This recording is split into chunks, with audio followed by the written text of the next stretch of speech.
Hi, everyone. Hi, my name is Pepe Montero. I am the acting executive director for Hugo House. And I'd like to give you a really warm welcome to this house, your Hugo House, a home for writers. Tonight, we're celebrating Sonora Jha's win of the 2024 Washington State Book Award. Yeah,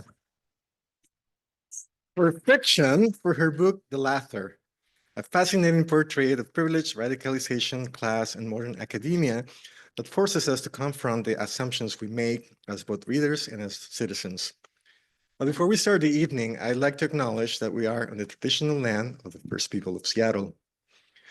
Q House proudly recognizes and pays respect to the lands and waters on which this building stands, the ancestral home of the Duwamish, Suquamish, Snoqualmie, Muckleshoot, and other Coast Salish nations. We are grateful for and honor the stories, language, and poems created by the first peoples of this land, and we acknowledge the ongoing racism and disparities that they experience. To this day, the US government has failed to grant the Duwamish people their rightful recognition. Federal recognition would honor the government-to-government relationship between the Duwamish and the United States and is crucial to protecting the cultural integrity of the Duwamish people. If you're able, consider taking action by making a one-time or recurring donation to Real Rent Duwamish in this communal effort to support our Duwamish neighbors. As I mentioned before, tonight is a really special night for us because we have the honor of celebrating one of our most esteemed teachers and literary voices, Sonora Jha. And I'm going to read a little bit about Sonora and Jennie. Sonora Jha is the author of 3 books, most recently the 2024 Washington State Book Award winning novel, The Laughter, in 2023, which we are celebrating tonight. And it was also longlisted for the 2024 Aspen Awards Literary Prize and was named one of the best books of 2023 by The New Yorker, NPR, and others. Her memoir, How to Raise a Feminist Son, has translated into Spanish, Portuguese, and German. Her debut novel, Foreign, was a finalist of the Shakti Bhatt Prize and the Hindu Prize and was longlisted for the DSC Prize. After a career in journalism in India and Singapore, Dr. Jha is now a professor of journalism and an associate dean at the Seattle University. Tonight, Sonora will be in conversation with Jennie Diaz. Jennie Diaz was a 2024 Washington State Book Award judge. Diaz is the Adult Services Librarian at the West Seattle Branch Library. We love the library. Previously, she coordinated large-scale programs for the library system in Tampa, Florida. She also served as the head librarian at the Tokyo American Club's English language library. When not book slinging, she enjoys reading memoirs, contemporary fiction, and horror novels with her blonde Dashang Kumochan perched on her lap. And this celebration tonight is made possible thanks to the Washington Center for the Book, our partner in tonight's event, and the organization behind the Washington State Book Awards, which have been around since the 1960s. The Washington Center for the Book is an affiliate of the Library of Congress Center for the Book, administered by Washington State Library. The center promotes literacy and a love of books, reading, and libraries.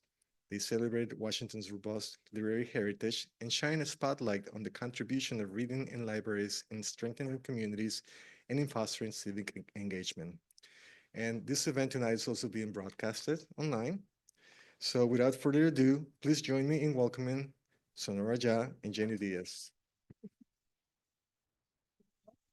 Thank you. So, Sonora, I'm so excited to be here with you tonight and to talk about your book. Would you like to start off with a reading for us? Sure, I will. And before that, I just want to thank everyone that's here and thank Hugo House and thank you, Pepe, for the introduction, and also the Washington Center for the Book and the Washington State Library and Jennie. And so Jennie and I don't know each other. This was not some favoritism or nepotism. She is the judge of one of the judges of the award. So and the first time we ever met was on Zoom. So if we seem comfortable together, it's just because we click and we care about the same issues.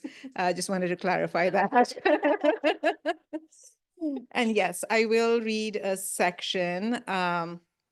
It's one of my favorite sections to read, but you have to imagine that I am a white male English professor, American, with an American accent. I don't have that, so I will try I mean, you don't want me to try one, so I will just, no, I'm not even trying, no. You do not want that. All right. So in this section, so this book is about academia, and it's very serious in many ways because it's about Islamophobia and race and gendered violence and things. But this section is sort of satirical and kind of over the top, and it's entirely written from the point of view of this white male academic whose skin and mind I wanted to get under. And so there's protests on campus, and he's arrived at the protests. So, and also this is set just before the 2016 Trump election. So here we are again. The students of the College of Humanities had occupied the premises and were staging a sit-in. A cryptic email from Dean Walter Cummings in my inbox, sent to a select few whom the dean was summoning to form a core advisory team, had said nothing more than that. On my way there, I wondered what he meant by occupied, and I feared the worst. Something bad smelling and bedraggled, like the Occupy protests that had lined the Seattle streets a few years ago, forcing me to drive on several evenings through a colony of cautionary tales. Men and women for whom I had at first had charitable thoughts, ranging from, this is what happens when you don't value a liberal arts education, to, there but for the grace of thee go I, but who had forced me back into my wisdoms when the stench of pot and sweat and the dried palate of sexual deviance had assailed my senses. Sure enough, these student occupiers had drawn their inspiration from that same social movement and its tactics. When I entered the dean's offices, some 50 to 60 of them were sitting in the lobby with protest signs. They had piled up sleeping bags against the wall that displayed the Hall of Fame portraits of past deans. A sign with a roughly drawn arrow read, "See something wrong with this picture?" I didn't, but I knew what they saw. Each of the deans was white. Although, to be fair, there were 3 women in the mix. My buddy and savior, who had brought me here years before, Walter, was the current dean and had been for several years. His picture hadn't changed since he took over. He was now 62 years of age. Sleeping bags. So this would be more ambitious than a sit-in. It would be a sleep-in. They had erected a shrine of some sort in the middle of the lobby, books and flowers and incense in a gaudy heap, so that you were forced to go around it even to meet the dean's administrative assistant. I recognized a few of these troublemakers. Not all of them were minorities, but an overwhelming number of them were. That girl, Conscience or Essence, was there. An Ethiopian girl in a burqa handed me a pamphlet, even though I had deliberately avoided eye contact as I tried to make it past her toward the dean's office. She was a good student, a hard worker, and I wanted to say to her that this is not the way to go. But there seemed to be a new steeliness to her gaze. I decided I would keep an open mind. I shoved the pamphlet into the pocket of my jacket and waved at the protesters on my way to the dean's office. I recognized a few more students, a couple of white males too. I was surprised to see among them young Cunningham, a boy who'd hung on to my every word and visited me often in my office until a few months ago. I would not have expected him to have a friend in this lot, let alone join in their protest. Not because he wouldn't have sympathies, but because I would not expect someone like him, all American, blue-eyed, blonde colonizer type, to have earned their trust. Odd, these new alliances. I had only to look at Dean Walter Cummings once, and we both knew. We have been here before. We survived these wars once. But this time around, it was different. Back then, it was faculty pushing to ring in mediocrity. Now the students were leading the charge. In these times of a country questioning the value of a college degree, the student dollar served as gift or guillotine. This time, our heads would roll. Look what we let in. 4 other faculty members and a couple of hacks from university administration were present. David Meyer was among them, and he looked relieved to see me. Each of the people in the room was holding a mobile coffee mug close to them, like some sort of symbolic reminder that America still had recourse, if all else failed, to nuclear weaponry. The dean's office was in the newest building on campus. 3 sides of his office walls were glass with rounded edges, facing outward into the city, part of the university's new strategic vision to interface with our tech metropolis and the enduring chaos of Seattle's diversity. From the streets outside, people stared at the soundless anguish of men and women toppled from an ivory tower to dart about in a fucking fishbowl. "We must prepare a statement," said a small-breasted blonde woman, whom I didn't know. Sorry about that. But all this. Whom I didn't know, but recognized from other events where faculty were forced to break bread and frame sentences with staff. Such things are best when they happen organically. She looked and dressed like she was from the Office of University Counsel, but dreamed of being from Paris. "We must listen before preparing a ham-fisted statement," said Regina Powers, the black full professor from the Department of Sociology, whose words always shut everything the hell down. I had heard from many that even the other faculty of color did not trust her performative ways. Seriously, no one ever spoke after she spoke for several minutes. She was always the one who spoke after the silences that followed her having spoken. "Any statement we attempt to craft right now will only be made up with words from our echo chamber," she said. I looked around the room for anyone who might have seized upon the irony, but if they had, they didn't show it. Their lips were on the rims of their coffee mugs, their eyes were on the rug. We were at war, we had the weapons, but our new generals were speaking already of disarmament. I slumped into a brittle, late modern chair and waited for Regina to use the term microaggression. I knew that I would at least see a flicker on my buddy David Meyer's eyelid then. But despite going on for a bit, Regina didn't, and I was somewhat crestfallen. "They're calling a press conference," the dean said. "Will the reporters come? I mean, these are a bunch of undergraduates. Aren't they supposed to be distracted by their Facebooks?" My benefactor's last nap must have lasted about 12 years. Sure enough, a chatter arose among the best minds in the room about whether students even used Facebook anymore, or whether Instagram or Snapchat, YouTube. "Well, let's not be disdainful of the undergraduate," Regina said, "nor of social media.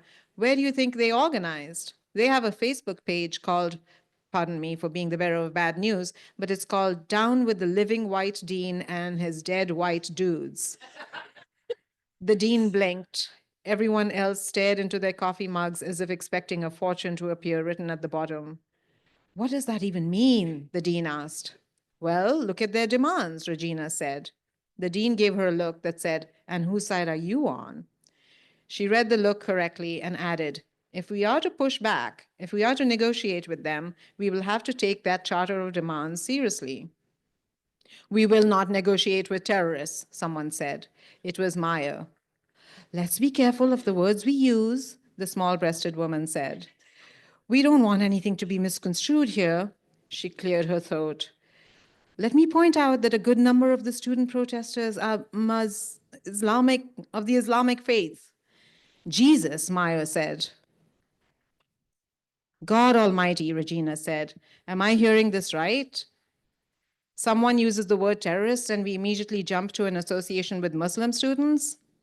The small breasts started to cave in on themselves like a poorly chosen hideout in the terrains of Afghanistan. The woman cleared her throat again and shook her head so hard her French chignon came undone.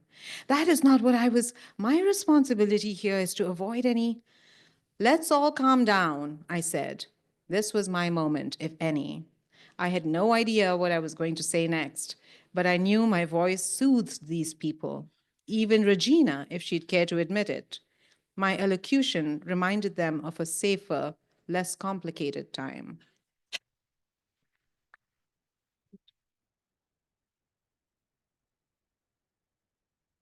Sonora, thank you so much for kicking things off with that passage. That's one of my favorite parts of the book. It's so funny. My first question for you is, coming at this book already trying to write from the perspective of this white male, older professor, that obviously probably has some challenges on its own, but that it's this particular white man who is just so glaringly racist and misogynist and homophobic and all the things. What was it like putting yourself into Oliver's head? Like, how did you prepare that? And then my follow-up question for that is, how did you protect your own mental health while writing this book? Yeah, that's a great question. I entered slowly. When I was writing the first draft of the book, I thought I was writing it from the point of view of three different characters. I thought I was going to write it from his point of view, Ruhaba's point of view. She's his object of desire, obsession. She's a Pakistani professor of law. She wears a hijab. And her nephew, who comes from France, Adil. And so I was trying to write the three different perspectives, and it kept slipping into this voice. It kept slipping into his voice. And I was like, oh, this is like a white man interrupting me in a meeting or something, And so I was like, okay, let him do his thing. I'll just keep writing in his voice. And I'd even go back like the next day, when you wake up the next day, the writers here know, you wake up the next day and you start to edit your page if you want to. It's not a great practice, but if you do, sometimes you're surprised by what you wrote. And I would be surprised to see, oh my God, I wrote it all from his point of view. What's happening? And so then I decided to embrace that and let him go. And I said, he'll tire himself out. But he didn't. And then I'd written all these words in his point of view. And then I sort of realized there's a reason why I'm telling this story from his point of view. There are many things like, his voice is in our heads all the time. His perspective is the dominant perspective out there. I grew up in India, and because we were colonized by the British, a lot of my early education and actually into adulthood, we were reading the literary voice, and that was sort of the canon, and that was, the white male British voice and the literary voice. So that was sort of in my head, and it was frightening how quickly and clearly it came to me. And then because I'm an academic and I work at a university, I know this guy. Yep. So then in terms of the process, I just kind of leaned into it and sort of like read up more and more. I mean, sort of like just when the rest of the world is reading women of color, I was reading white men a lot. And so decided to embrace it. And so in terms of mental health, it was scary to be in his head. It was disturbing because sometimes I felt like, wait, do I think like this, or is that him? And some of it's like writers will tell you that each of their characters has a little bit of them in them. So there's some of his things that I think also about the world, but stop myself, like sometimes you just feel things, but most of those things are about academia, not about race and gender and things. I'm definitely on my own side with that one. But yeah, so I just decided to embrace it. And then it started to be funny and scary and disturbing. And also because the story was developing, it started to give me some satisfaction as well. I think that's great. I was wondering, if it maybe was cathartic that way. One of my colleagues that read the book, she said, I loved it because this is what I think gross men like this are thinking all the time. So she found it really rewarding and validating to kind of see it go that way. And I also just appreciate how hysterically funny it is. I mean, it's such a dark book about really dark subjects, but at the same time, there are lines of it that just had me scream laughing. I mean, even at the very beginning, when they go to the party at the provost's house, and Oliver says, the academy was where intellectuals came to hide from their chance at greatness. That really laid me out. I thought it was so funny. And so, yeah, it's great. I also really appreciated and wanted to ask you about the framing device of Ruhaba's emails that we get to read, because one of the things I thought was really great about your novel was that a lot of times in books like this, like Lolita, for example, was one that I thought of. And of course, I know you did make a nod to that in the tale as well, that you don't get a sense of the object of their affection. Whereas I feel like we get such a sense of Ruhaba and how different she is from Oliver's viewpoint. And part of that is because Ruhaba has this email folder that she has titled, wait 24 hours before sending these emails. And as an elder millennial woman, that really hit me hard. I was like, well, my notes app knows me better than I know myself. So, so I was curious what made you decide to structure it that way. And then also, do you have such a folder as well? I should deny that in case anyone from my university can, there are some people at the university that have access that they can actually see your email. This I discovered much later than I should have. But, no, I handwrite those things and keep them in my, the whatever that's called, the nightstand drawer and stuff. So, thankfully, so to Ruhaba's, the framing of Ruhaba, um, the book is about silencing and erasure of women of color in general and in the academy, and especially a woman, a hijabi woman, the way our gaze, or the Western white imagination and gaze on a Muslim woman, right? So it was complex, and I'm not a Muslim woman. I'm a Hindu woman from India, and so I'm writing about the other in a way, right? Like I'm sort of writing about a Pakistani Muslim woman, and so for me, the challenge was like, I don't want to appropriate her voice and her experience. But at the same time, I was totally comfortable appropriating his experience and his voice, right?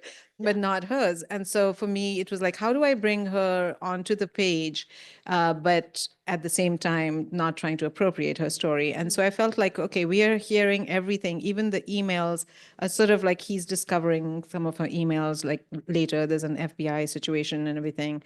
And so they bring him some of the emails to read, and others are just like suggestions. And so I wanted to have her somewhere on the page so that there's a dissonance for the reader. Like, wait, he is seeing one aspect of her. He's describing her in certain ways and he's lusting after her. But look at this other thing that's going on in her life, and look at her imagination. So while keeping her silent, I think it allowed the email allowed us to sort of get a little bit of a peek that caused that sort of dissonance.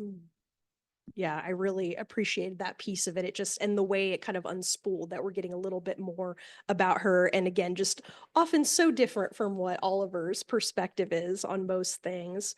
One of the things I wanted to touch on, and it hit me in a really personal way. Well, there were a few things. I love unreliable narrators. So this, Oliver just hit really right. But also I love unconventional families. I come from an unconventional family myself. I was raised by my paternal grandparents. And so I loved this relationship between Ruhaba and Adil. And I was curious, what made you decide to frame it as a story about an aunt and a nephew rather than like a son or some sort of other more like conventional family structure? I love this question. I've never been asked this question, and I love it. I think chosen family and unconventional families are where our hearts grow and we become more of ourselves. And so often, especially when you're a family of origin, when there's difficulties there and estrangement and things. So to me, there were a few things happening. I think to like this, the conversation around reproductive rights, women's rights, and motherhood. And I'd written a book,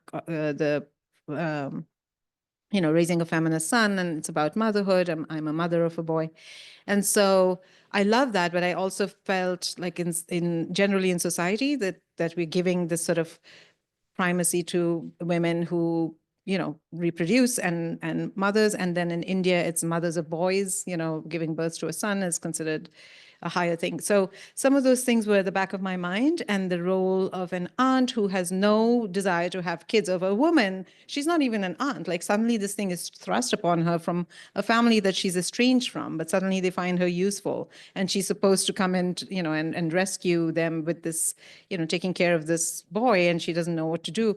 And I really wanted to represent that thing, that role of a woman that sort of still has to show up for family and had no intention and has no intention of being a mother. So that's and yet there's the tenderness between the two of them. Their relationship is so tender. Just that scene when they're in the car and she's talking about how the way that he pronounces her name, so Adil is from France. And so he has this French accent. She says the way that he pronounces her name just feels so open and expansive, which is what her name also means. And those parts shine through so beautifully. I really enjoyed that a lot. One of the things I thought about a lot with Adil, well, both the juxtaposition of the way that Oliver perceives him as so potentially dangerous, and that he's constantly wondering if he is violent in nature and looking out for this, versus the way that he looks at his own child, this adultification of Adil, that he's only 15 years old. He's so young and he's such a sensitive soul. He's a flute player. He walks Oliver's dog, takes care of him, versus the way that Oliver describes his grown daughter, who is an adult woman, a college graduate, is getting married. And Oliver says, oh, she's a wayward, lost princess. She's a sweet, innocent child. And she's a grown woman who's getting married. And then Adil, meanwhile, he's like, oh, he could be the head of a terror cell. And I wanted to know what you thought about weaving that into the narrative, and also how it sort of related. I had the chance to read your memoir and about raising your own son in this sort of environment that we're in, and what you thought about that. Wow, these questions. Amazing, right? Yeah, amazing. Let's just get some applause for that. Yeah. So amazing. Yeah, so young boys and young men. So okay, let's begin with my journey in America, right? Like, so just as in the past several years, just getting this reckoning with how America looks at people of color, and the murder of Black boys and Black and brown bodies in America, the annihilation, and sort of the police and people and everyone, the state, was something I knew about, but also was became much more aware of, right? And when Trayvon Martin was killed, it was a huge reckoning for me too. My son was around, beginning to be that age, and I realized, and he had an incident where he was trying to get into the house, and the neighbor called the cops on him, and so it all just became very, this baby of mine, right? This little tiny prince of mine was now being seen as a dangerous man. And I couldn't see that, like, not in my gaze, right? Like, to me, he looks like a baby. To me, he looks so innocent, and he looks like someone you want to talk to and hang out with. And so that recognition of how I and my child was seen, and that writing of that in How to Raise a Feminist Son, and reading then, even as an academic, the literature of the white imagination on brown men and Muslim men, and men in Afghanistan are just like terrible to their women, and men in Pakistan are terrible to their women, like poor things, let's rescue them. All the literature on that as well fed into this, right? That Oliver would see this boy, 15-year-old boy, as someone who's a danger to Ruhaba, and I need to rescue this object of my obsession and my desire. So I'm going to keep an eye on him, So the two things were juxtaposed, like trying to see how America looks at this, and then also my own experience raising a boy in this country. I thought it really dovetailed beautifully too with media literacy. And I know that's a really important topic for you personally and professionally. The scene where Oliver is searching for general news terms, and really what he's doing is just absorbing anti-Muslim stories, stories about terrorism online until he just whips himself into a complete frenzy. And I thought, oof, that's really While Adil is walking his dog. yeah, Adil is there walking his dog, and playing a flute and just being a charming, wonderful human being. And here he is just, frothing himself into a panic. And I thought it was a really great reminder of the time that we're in and also the time that you set the book in. I wanted to touch on just like a little bit the orange elephant in the room that that you started the book right before the 2016 election, and then now here we find ourselves back around. Has that changed your relationship to your story? If I were to try and write the book now, I don't think I would be as funny. You know, I started writing it in November 2016, and really I was in France. I'd gone there on a writing retreat so that I could actually interview French Muslim families for this book. And this was really just the week or so before Trump's election, and I wasn't expecting, none of us were expecting this to happen. And so I go to bed and I wake up in the morning, and there's messages. I don't even wake up in the morning. I'm woken up by messages from my son, and just sort of like being like, what? How did this happen? And then beginning to see like, oh gosh, I'm writing this guy's voice. There's another reason, right? Like why I should continue to write in his voice. And then because we were laughing so much, right? We were laughing at Trump so much that we could have sort of got a little bit what's the word I'm looking for? We lulled into thinking that this could never happen. What a ridiculous man! Like, how could we? This guy can never win. And of course, some people knew it, right? And it doesn't, right now we can't imagine that, like, but who we were in that moment. But really, when you think back, we were a little bit innocent about some things like this. Not all of us, right? Of course, a lot of communities of color knew what was going on. So I think partly I was able to be humorous because I also wanted to point out that this guy in the meeting, this academic, totally benign, like he just wants to teach his classes and everything, also can be, a source of anger and danger. And we dismiss these like, oh yeah, he's kind of racist, but he's sort of like funny, and he's sort of racist and sexist, but he's kind of harmless, like, because remember that time when he actually helped promote that one woman.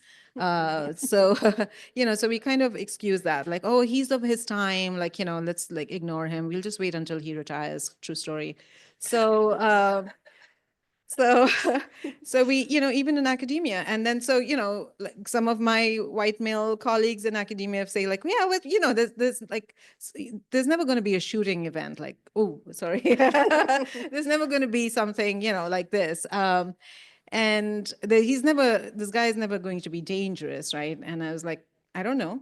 We don't know, right? Like, so why do we keep imagining? And we keep like, just in the same way that he keeps imagining this 15-year-old brown boy to be dangerous, we keep assuming that white men are not.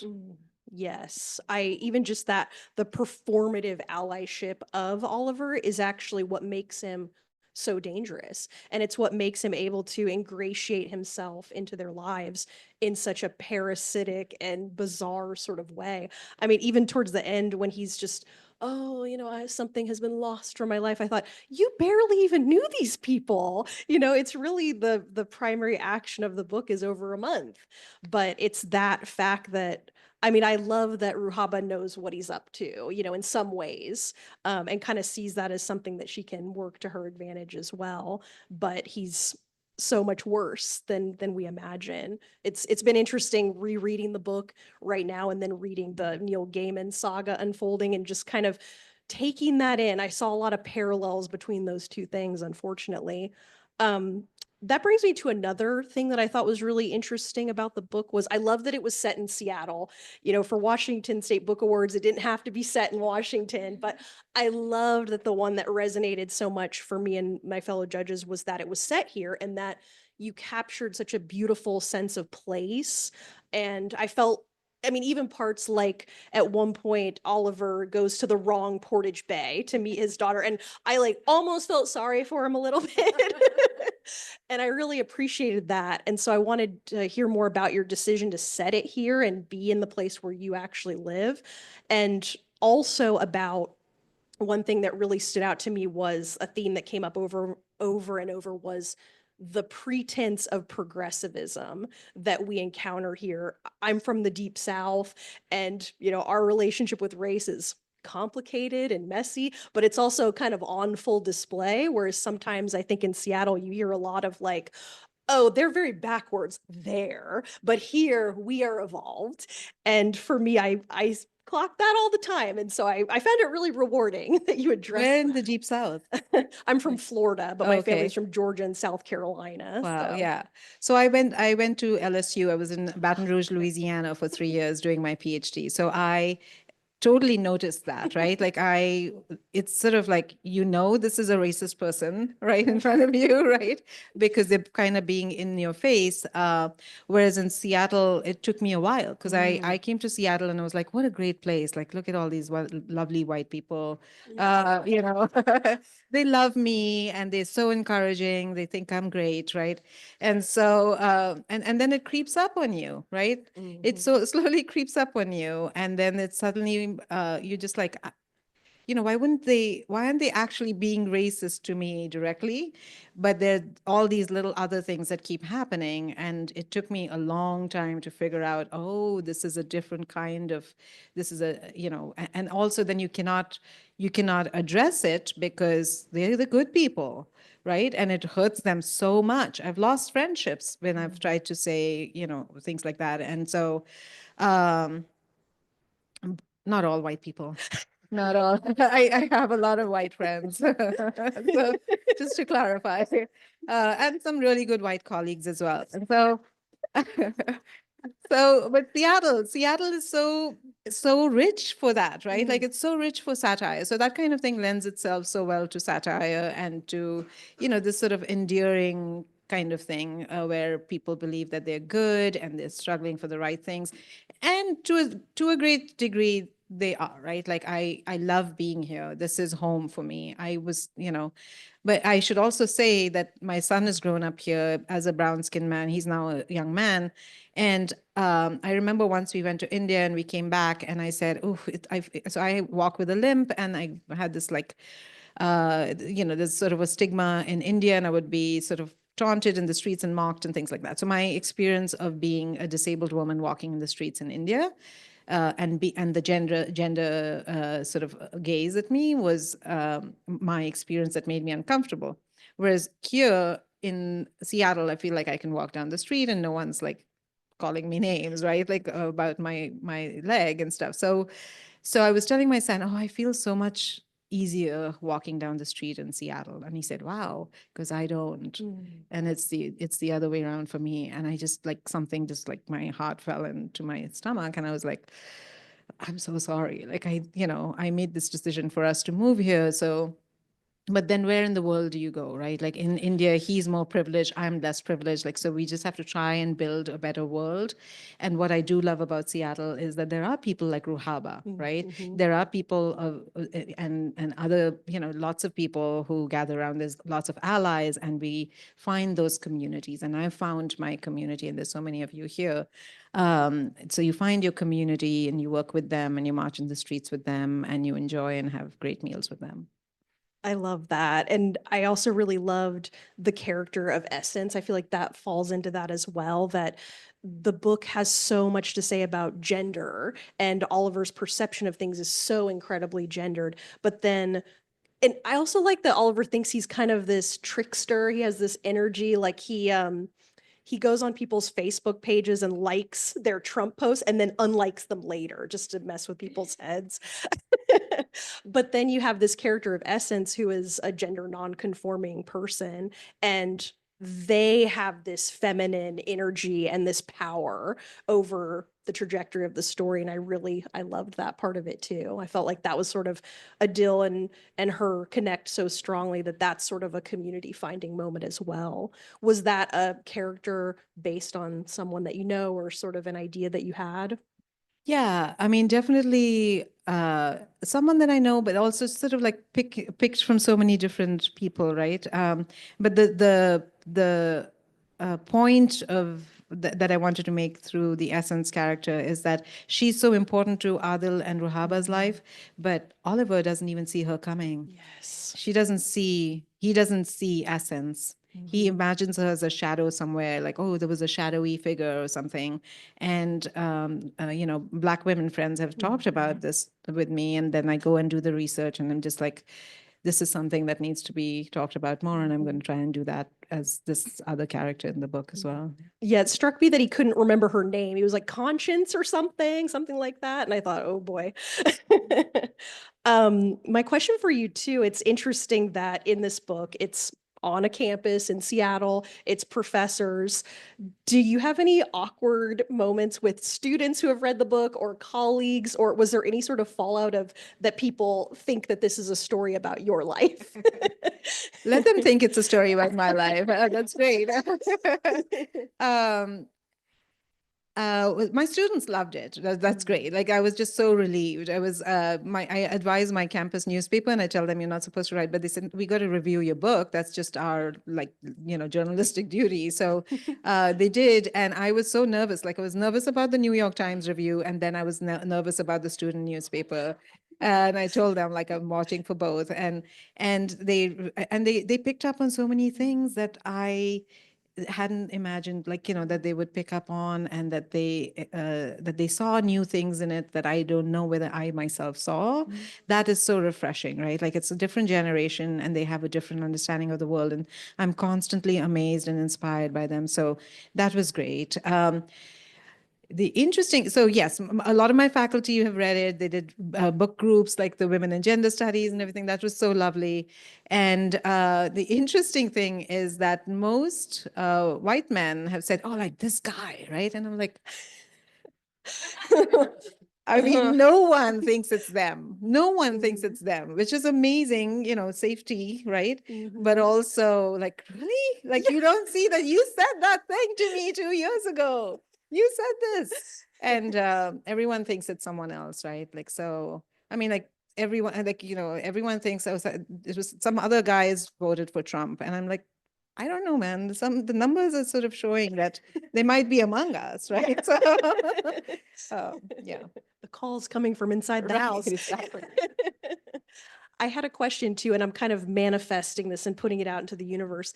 If your story got adapted into a series or a film, how would you feel about that? And how do you have a dream cast in mind? So it has been optioned and is in development, fingers crossed. Thank you. I mean, a lot of them go nowhere. Like, those of you that know this, like, it could go it could go nowhere. But it has, and they've got a bunch of the screenplay. They've written the screenplay, and that's been really interesting. Yeah, to see another person's imagination sort of do things with it. And everything's fine with me, whatever they've done. But also the cast. I don't know. I don't know if maybe people in the audience have suggestions. I really like that guy from Succession, the guy who plays Tom Wambsgans. I think he would Yes. play Oliver well. Oh, yeah, he would be So great. I've suggested him to, but those guys are aiming for all the big top white male actors. Actually, if my friend Jody Ann and I routinely go and do a search like white male actors. And then go over over the list and text each other the possible people. So it's This great isn't fun. giving Oliver too much credit, but I sort of thought Daniel Craig, like current Daniel Craig, but like I said, maybe giving him a little too much I mean, credit. Daniel Craig is so good looking, though. I mean, I don't know. Yeah, he may be too handsome Yeah, for too handsome for this. this. Yeah. Like, you have to be a little bit last year look. Yeah. But yeah. So, what upcoming projects do you have going on, Sonora? Thank you for asking. And there's a time in a writer's life when they don't like this question, and another time when they do like it. I just finished writing another new novel that's coming out this fall. It's called Intemperance, and as of now, it's up for pre-order on Amazon. So if you wanted to, that would be great. It's very different. It's a love story. Oh, that's so exciting. Yay. I can't wait to read it. you. Before we kind of move into the Q&A portion, I just wanted to say that I'm so honored to be here and talk with you about this book. The Washington State Book Award judges, this resonated so much for us, and we thought it was so smart and interesting and propulsive and also just really important. And that, made the difference for us. And also I feel honored to be here at Hugo House. I mentioned to Sonora when I first moved to Seattle and I hadn't met anybody yet, I would go to author events all the time. And the first one that I went to was a Jess Walter event at Hugo House. And it really meant a lot to me. And so it's really exciting to have come full circle. And you mentioned that you have a special relationship to Hugo House as well. I do. I started to take classes here when my first novel, back in 2007 when I started, I was just putting my tenure file together, and I was like, there was this story that I wanted to write as fiction, and I was like, I don't know how to write fiction. Maybe I can. Like, how about I write this novel in 2 months? And that wasn't happening. So someone mentioned Hugo House, and my office is just like 2 blocks down. So I said, okay, I'll go check it out. And I came here and I took class after class and learned to write fiction here. And so this place has been invaluable for me for that. And now I teach here. And so that's really lovely as well. And so much of my community was built here. Amber Flame here. We were writers in residence here together, 2016, 18, right? So that's been really, Hugo House has been a big part of my writing history. That's incredible. Thank you so much for sharing that and for sharing your time with us tonight. And I just would like to give Sonora a round of applause before we move on to Q&A. Thank you. And for Jennie as well. This is lovely.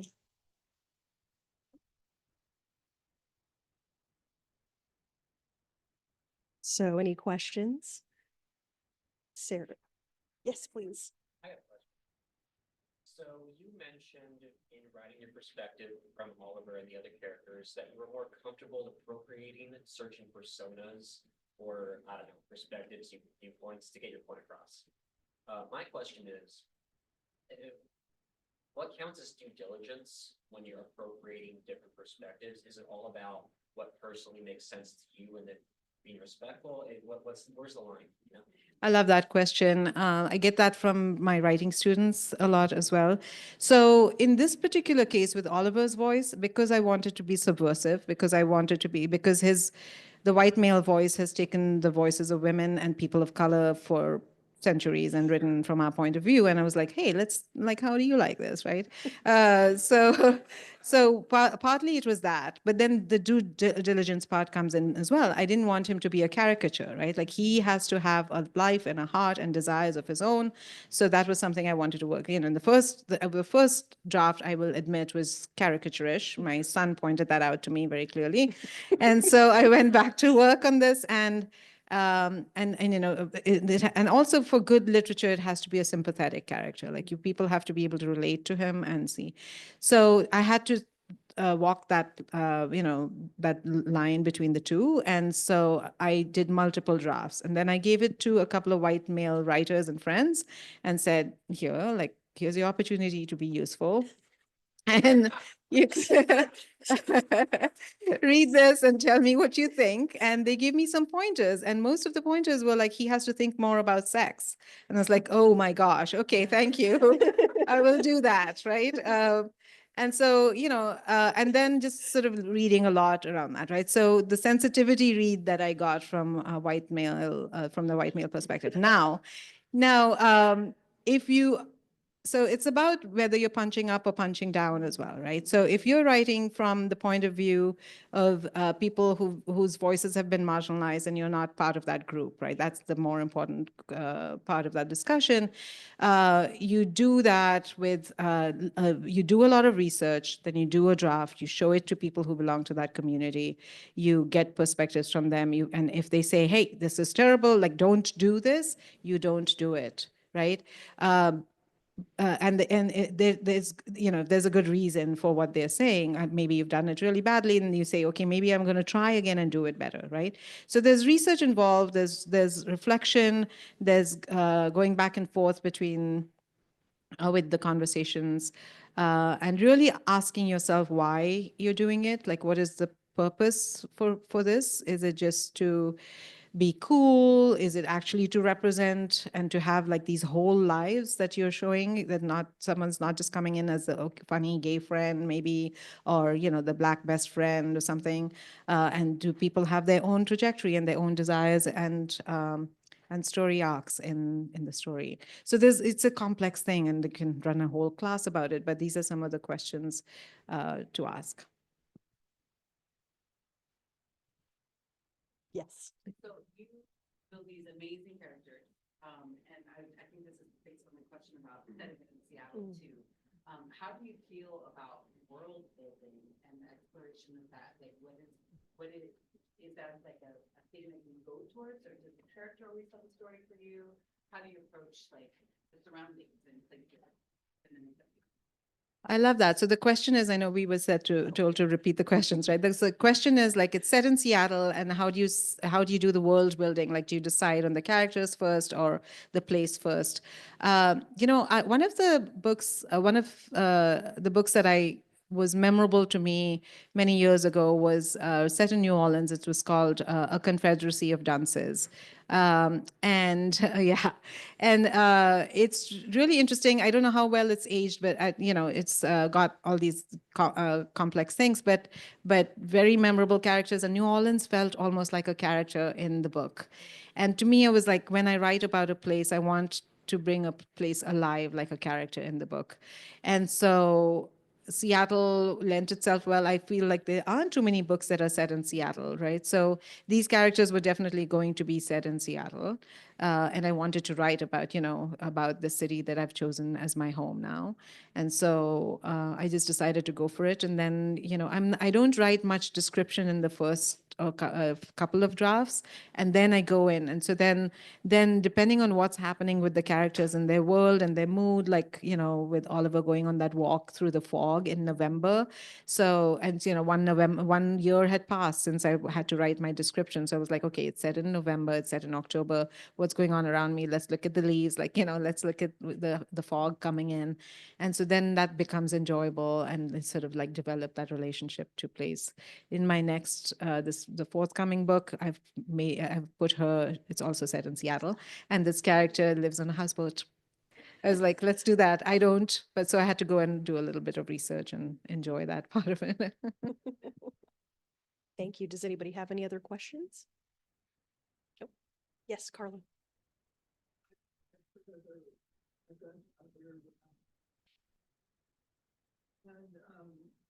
I've heard from more than their goal. Now, I'm not an author. I don't know. But I've heard from them wanting to, their goal is sort of to see things as clearly as possible and see things exactly as, not exactly, but to see things as they are. Now, that's kind of what we're doing. Do you have a goal like that, or something like that? What I'm just curious about. Okay, so the question is that authors, writers often want to see things as they are, and whether that was a goal. So I don't know whether any of us can totally see things as they actually are, because, the way you would see something and the way I would, and this is journalism. And my background is as a journalist, right? So we believe that we know the facts, and this is like, you are just being fair, and if you get both sides and blah blah blah. But I don't think there's such a thing as objectivity. I'm definitely bringing my subjective experience of of many years into any situation. So I don't think, but yes, I do. So there's an Albert Camus quote that I really love, and it says, "Fiction is a lie we tell in order to get to the truth." And so I think that there's such a beauty in writing fiction because you're kind of in between lie and truth. And the way, definitely if I want to put in a Pakistani woman, I want to know as much as I can and then fictionalize it. Then I'm writing from thin air, but I'm going back to the research and how, try and get as close to, things as they are. Um, and yet someone could say this is not the way it is, right? Like white men could say about this book, this is not who we are, right? And so it's like, sure, but this is one way, and this, surely this kind of person exists. So it's a challenge and also a fun thing to sort of go back and forth between that fiction and lie, the fiction and the truth thing. I saw you had a question as well. Yeah, I'm just curious about your writing process and specifically like how you balance like finding time for writing along with like your academic commitments and like other things going on in your life. Like I'm curious, like do you write like on nights and weekends, or do you find time throughout your day? Do you do like small chunks, or do you write over like big blocks of time? Do you outline, or do you if so, like how extensively and things like that? That's such a good question, and there's never a good answer. Oh, the question was about the writing process. Like, do I write in chunks of time or over a period of time?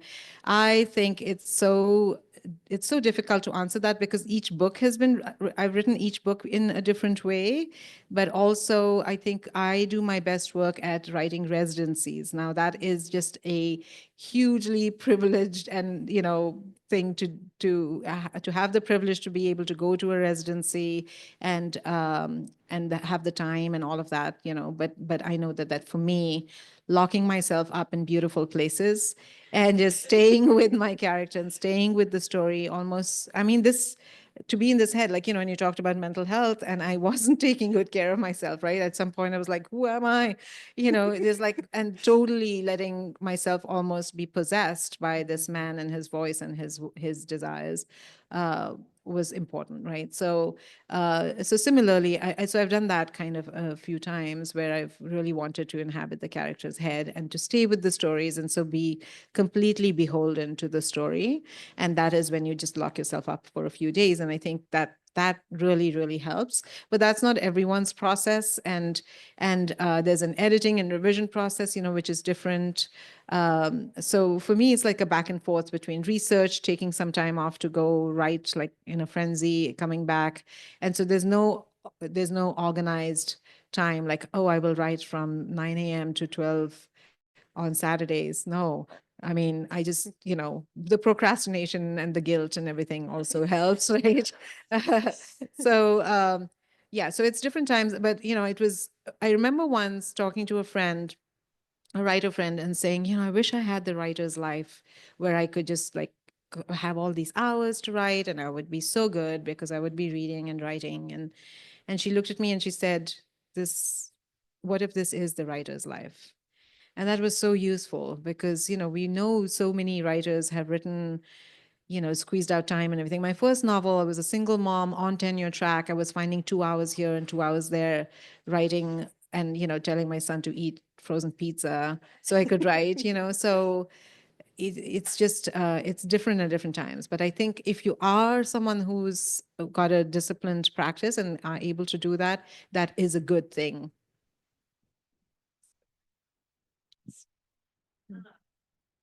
Make it look easy, but writing a book is hard. And it's hard out there, especially, I know a lot of people are having a really tough month. January 2025. I'm curious what keeps you going when things get hard, both in the writing itself, like when you have those kind of existential wifey moments, or you come up against a roadblock, and then also just when the world is distracting or despairing, and you're here trying to create art.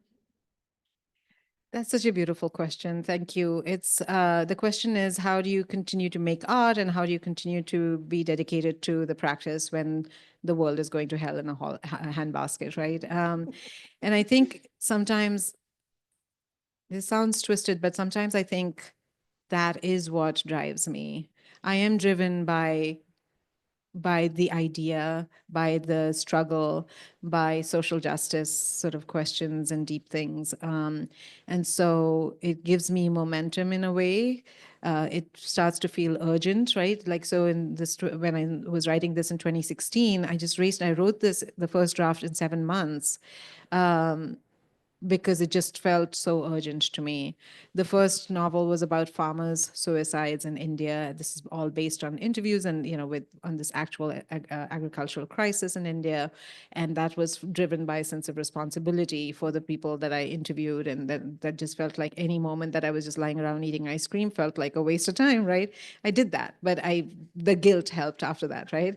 And then now with this latest one, I feel like it's just been, and then of course How to Raise a Feminist Son also felt, this was like after Trump's election and after we see some of the what's going on with masculinity and then the Me Too movement. It just felt like these conversations are so important, and there was a hunger because I would write some essays and so many women from around the world would write and say, I want to have these conversations with my son. And so I was like, okay, there's a book here. And so, wrote it. And then there was the pandemic and, writing through that. So yes, I mean, I think some of these things help to give you the sense of like why art is important. And then also it becomes a reprieve and a salve in itself, because I know when I'm writing, I'm lost and I forget what's going on with the world, and I'm with the story and with the people in the story and their lives. And so it's a way to escape as well. And it feels good at the end of the day. Curious about the first draft, the first few drafts, like if you wrote it in order or like in which order you go going back and forth.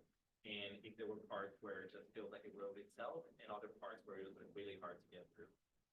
Great question from a writer, so someone who's writing something. So the question is, was this written in order? Was there a draft or like a skeletal draft or something, or was it written in patches here and there? This one was definitely written in fits and starts. So the penultimate scene in which the incident happens, that is this, I'm trying not to do spoilers, right? So hard. The incident happens. That actually I even wrote on the airplane going to France before I even started writing the whole thing. And then, I just thought, okay, this doesn't have to happen. I will come back to it later and eliminate it if I want, right? But then knowing that that was actually the scene that I'm building toward. And then the next scene was this boy, the 15-year-old boy. This also came to me, watching his mother being approached by the police in France and being told to remove her hijab, right? So then I wrote those two scenes, and I was like, I don't know who these people are and how they're going to meet, but they have to meet, right?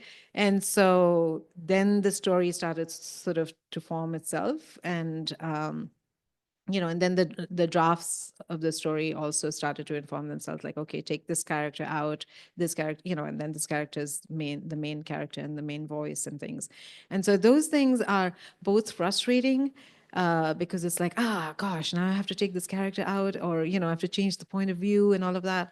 But it's also very rewarding when you've hit on the right thing, or at least you think you have. It's really a good feeling. So there's no real way, but having learned from like tripping up and everything, right? Like now I feel like I do write down certain chapter summaries for this new book. I wrote down some chapter summaries and said, come on, like just be easier on yourself,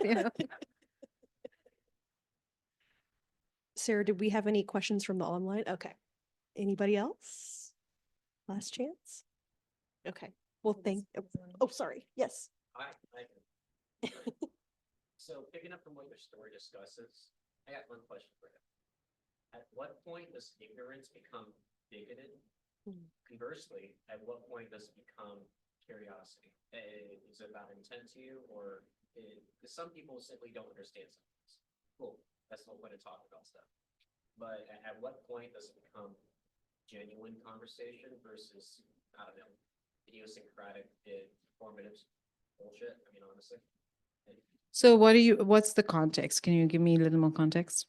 Well, you're discussing Oliver's character in a way of how his actions and perspective show certain, behaviors and actions that are just not cool. They're stupid. Quite, I get it. But when you're trying to come across and enlighten somebody from their ignorance. In one perspective, like some sort of person can be bigoted, but not necessarily racist, if that makes sense. They can be purposely ignorant, but not necessarily taking it from what they think may be sexist or racist or some specific lens. And so when you're trying to break down a character like Oliver, the question that I come across is, at what point does Oliver's ignorance become excusable? At what point does having a bigoted viewpoint is excusable? At what point is ignorance, or at least reasonable, in your point of view? So that's a difficult question to summarize, but it's more like, okay, at what point does ignorance become cool, or on the page, you mean, and in my point of view? So is it excusable? I think it's excusable. Ignorance is excusable, especially in the context of Oliver Harding, this character, right? I think it's excusable when it's your first time encountering something, right? Like, and you have a sense of curiosity and compassion and openness in your ignorance, right? But if you're closed down, you're making assumptions, and those assumptions may cause harm to the person, then that is bigotry, and that could be racism, depending on where it's landing, right? So.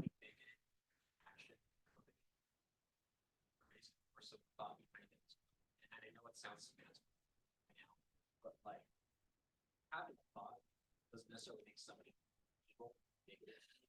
I totally agree. Yeah. Yeah.